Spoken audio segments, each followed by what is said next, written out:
అన్నారంలో leakage అట. మేడిగడ్డ బ్యారేజ్లో భారీ బొంగలు. మేడిగడ్డ తరహాలో ఇది ప్రమాదంలో ఉంది. కమిషన్లకు కకృతి పడ్డారు. 100 ఏళ్ళు ఉండే బ్యారేజ్లో 3 ఏళ్ళకే కుంగాయి. పంప్ హౌజులు, సబ్స్టేషన్లు తప్ప నిర్మించింది ఏముంది? ఆ కాలువలు నిర్మించాలన్న ఆలోచన లేకుండా పనులు. ప్రజలకు క్షమాపణ చెప్పాలి. ప్రజలకు క్షమాపణ ఎప్పుడు ఎక్కడి?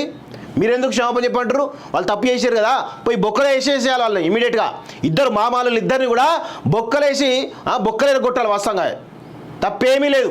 తెలంగాణ ప్రజల సొమ్మును ఈరోజు పెద్ద ఎత్తున దోసుకున్నారు ఈ దొంగలంతా కూడా. వీళ్ళను ఫస్ట్ మీకు చిత్తశుద్ధి ఉంటే, ఈ కాంగ్రెస్ ప్రభుత్వం చిత్తశుద్ధి ఉంటే వీళ్ళను ఇమీడియట్గా జైలు వేయాలి. ఎందుకు మీరు తాత్సారం చేస్తూ ఉన్నారు? ఇంకెన్ని రోజులు ఈ కాళేశ్వరం పేరు, ఈ కాళేశ్వరం ఇంకెన్ని రోజులు చెప్పి మీరు కేసీఆర్ మీరు ఎప్పుడు పెడతారు? నిజంగా తప్పు చేసిండు అని చెప్పేసి దోషి అని తెలితే ఇమీడియట్గా జైలు పంపాలి వాళ్ళిద్దరిని. ఎందుకు పంపుతలేరు? ఇంకెన్ని రోజులు పడుతుంది మీకు జైలు పంపడానికి? అది కూడా ప్రజలకు సమాధానం చెప్పాలి. ఎంత కాల పరిమితిలో ఈ విచారణ పూర్తవుతుంది, ఎంత కాల పరిమితిలో వీళ్ళని జైల్లో పంపుతారు అనేది విషయాలు మొత్తం కూడా చెప్పాల్సిన అవసరం ఉంది. ఎన్డీఎస్ఏ కాగ్ నివేదికల ప్రకారం ఉత్తమ చర్యలు అంటూ ఎప్పుడు చర్యలు తీసుకుంటారో చెప్పాలి. ప్రజలకు సమాధానం చెప్పాల్సినటువంటి బాధ్యత ఈరోజు మొత్తానికైతే కాంగ్రెస్ పార్టీపై ఉంది. వాస్తవంగా చూడండి, కాళేశ్వరం ఎత్తిపోతల పథకంలో భాగమైన మేడిగడ్డ అన్నారం సుందిల్లా బ్యారేజ్లను ఒకే టెక్నాలజీతో నిర్మించారు.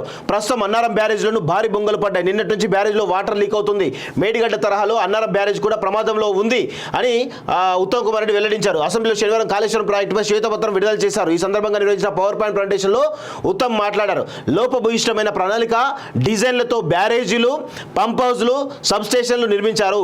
ఇంజనీర్లు వాళ్ళే, చీఫ్ ఇంజనీర్లు వాళ్ళే అయిపోయి ఇష్టం వచ్చినట్లు ప్రాజెక్ట్ నిర్మాణం చేపట్టారు. 100 ఏళ్ళు ఉండాల్సిన బ్యారేజ్లు 3 ఏళ్లకే కుప్పకూలాయి. మేడిగడ్డ బ్యారేజ్ పిల్లలు కుంగిపోయిన తర్వాత నేషనల్ డ్యామ్ సేఫ్టీ అథారిటీ ఇచ్చిన నివేదికలో నాణ్యత ప్రమాణాలు పాటించకపోవడంతో 2019లో పనులు పూర్తయితే 4 ఏళ్ల పాటు ఇన్స్పెక్షన్, మెయింటెనెన్స్ కూడా చేయలేదని చెప్పింది. ఆ నివేదిక ఇచ్చిన నాటికి ముఖ్యమంత్రిగా ఉన్న కేసీఆర్ ఈ అంశంపై ఒక్క మాట కూడా మాట్లాడలేదు. ఇప్పుడేమో మాకు అప్పచెప్పండి, రిపేర్ చేస్తామని చెప్పేసి అంటా ఉన్నారు. మరో పెద్ద మనిషి ఉచిత సలహాలు ఇస్తున్నారు. నాణ్యత లేకుండా మీరే నిర్మించి ఇప్పుడు మళ్ళీ మీరే అడగడం విడ్డూరంగా ఉంది. శ్రీరామ్ సాగర్కు అనుసంధానంగా Sripada, Yellampalli, lower Manair dam, mid Manair ప్రాజెక్టులు ఉమ్మడి రాష్ట్రంలోనే పూర్తయ్యాయి. ఈ 3 ప్రాజెక్టుల ద్వారా ఇచ్చిన గోదావరి నీళ్ళనే గత ప్రభుత్వం కాళేశ్వరం నీళ్ళుగా ప్రచారం చేసుకుంది. చివరకు వర్షపు నీటిని కూడా కాళేశ్వరం ఖాతాలోనే వేసింది అని పేర్కొన్నారు. బీఆర్ఎస్ ప్రభుత్వం అవినీతి, తప్పుడు విధానాల కారణంగా తెలంగాణలో సాగునీటి వ్యవస్థ చిన్నాభిన్నమైందని, పూడ్చలేనంత నష్టం జరిగిందని ఆందోళన వ్యక్తం చేశారు. పూర్తి వివరాలు ఆయన మాటలో.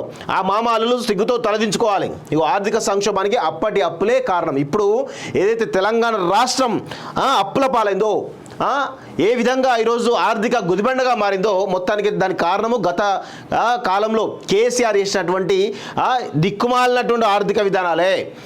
ముబ్బడిగా ఖర్చు పెట్టడం, దేనికి బట్టి దానికి అప్పులు చేయడం ద్వారా ఈరోజు తెలంగాణ రాష్ట్రం ఈరోజు పెద్ద ఎత్తున ఆర్థిక సంక్షోభంలో మురడానికి కారణమవుతా ఉన్నది. అది అర్థం చేసుకోవాలి.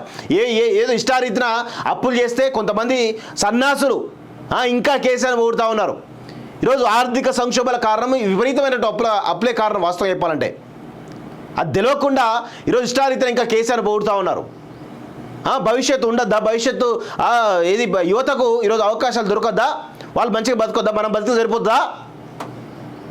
ఎప్పుడైతే ఆర్థిక విధానాలు సరిగా ఉండవో, ఈ దిక్కుమాలినటువంటి కళ్ళ కాలకే లాంటి వాళ్ళు అధికారంలో ఉంటారో అప్పుడు పెద్ద ఎత్తున అప్పులు పెరిగిపోయి ఆర్థిక సంక్షోభాలకు దారితీస్తుంది. అందుకు ఉదాహరణ మన రాష్ట్రం మాత్రమే.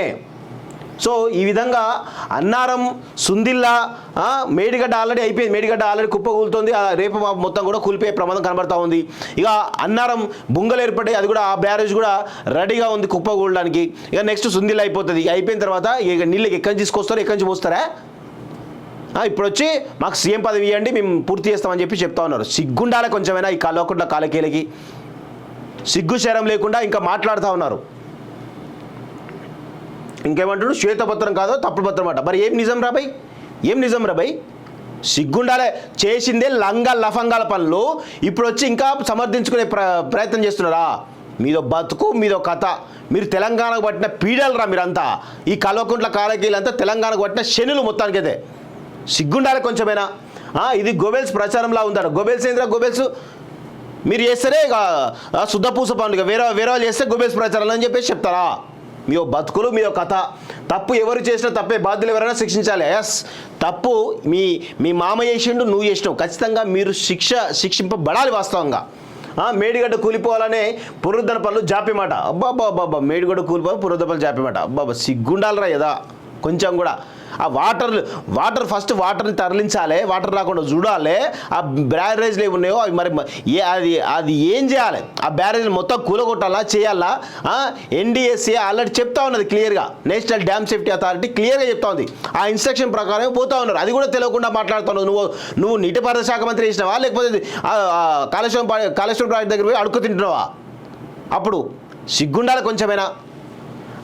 కాంగ్రెస్ సర్కార్లో కడెం తాలి పేరు కొట్టుకోపోలేదు. అబ్బా ఇక గతంలో గురించి మాట్లాడితే మీ 10 సంవత్సరాల పరిపాలనలో మీ తెలంగాణ ఉద్యమంలో చేసినటువంటి మీ కథలు కార్ఖాలన్నీ చెప్పాల్సి ఉంటుంది. సిగ్గులేని ఏదవాళ్ళారా, ఏం మనుషులరా మీరు, నాకు అర్థం కాదు.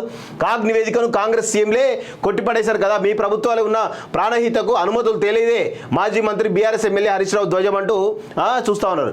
చేసిందే లంగా లుచ్చల పనులు వీళ్ళు, ఇప్పుడు వచ్చి మాట్లాడుతూ ఉన్నారు సిగ్గు లేకుండా. ఫస్ట్ ఈ లుచ్చారి ఫస్ట్ జైలు వేయాలి. ఇంకా మాట్లాడుతూ ఉన్నాడు అసెంబ్లీ, ఇంకా కవర్ చేసే ప్రయత్నిస్తున్నాడు.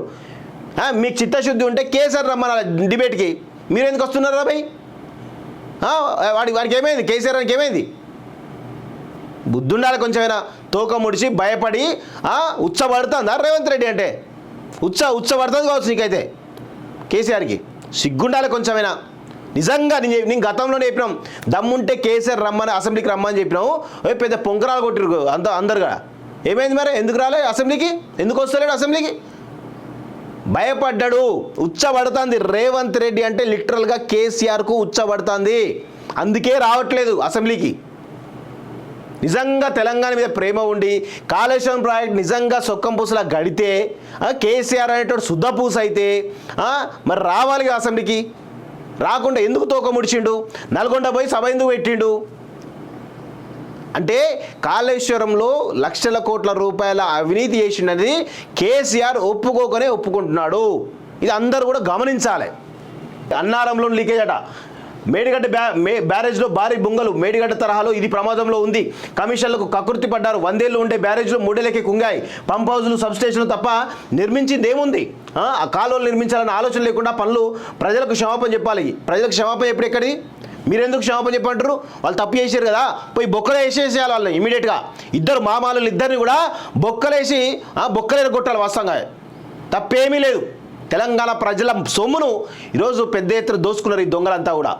వీళ్ళను ఫస్ట్ మీకు చిత్తశుద్ధి ఉంటే ఈ